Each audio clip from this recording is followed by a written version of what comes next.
Hindi ka na mamatay dahil sa bugbog. Binugbog mo ako na wala akong laban.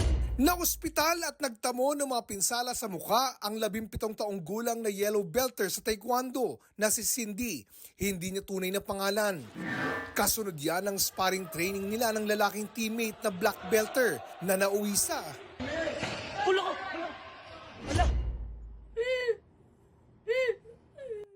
ang kanyang sinisisi, ang kanyang coach at ayon sa ina ni Cindy, Sinadya po dahil may gusto po siya sa anak ko.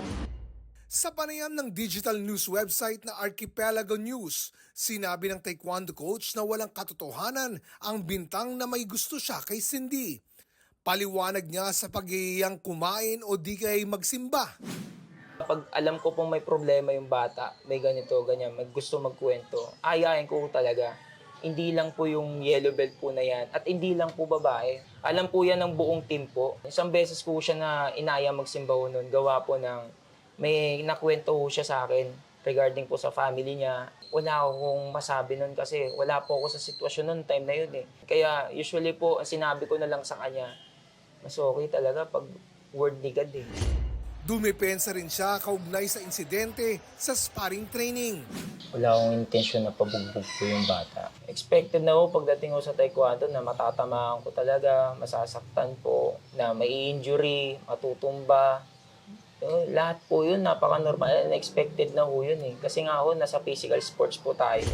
Normal lang daw ang pagtatapat ng isang lalaki at isang babae sa practice sparring kahit hindi sila pareho ng belt. Para ho po mahasa po yung mga bata sa depensa, sa bigat ng sipa na pagdating ho sa tournament mas nasasanay po sila sa speed, sa talino at sa mga bigat ng sipa po ng mga higher belt o kaya mga higher weight. Itinanggi rin niya ang aligasyon na nagselos at nagalit siya nang magdala ng bulaklak ang boyfriend ng dalaga sa isang practice session. Nadiskubre raw niyang may ilang miyembro ng team na nagbulakbol noong araw na yun, kaya pinagalitan niya ang buong team at hindi lang si Cindy. Nalulungkot ako sir kasi napanood ko yung video, hindi siya to kako. Hindi siya to, kilala niya ako. Ang video ng practice session, ni-review raw ng Philippine Taekwondo Association. Wala raw silang nakitang indikasyon na sinadya at iniutos na bugbugin ang nasabing yellow belter.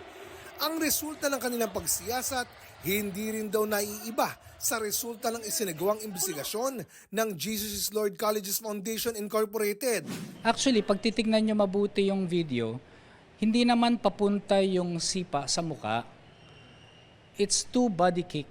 Dalawang papunta sa katawan. It's just so happy yung second kick, padulas yung bata. Kaya tumama siguro sa muka. Pero again, dun sa video na pinapanood ko, when I was watching it, hindi ko makita kung paano tumama sa muka kasi nakaharang na yung supposed to being parang nagre-referee sa kanila. Sinusubukan pa ng GMA Integrated News na makuha ang panig ng pamilya ni Cindy ukol dito. Para sa GMA Integrated News, Oscar Oyd ang inyong saksi.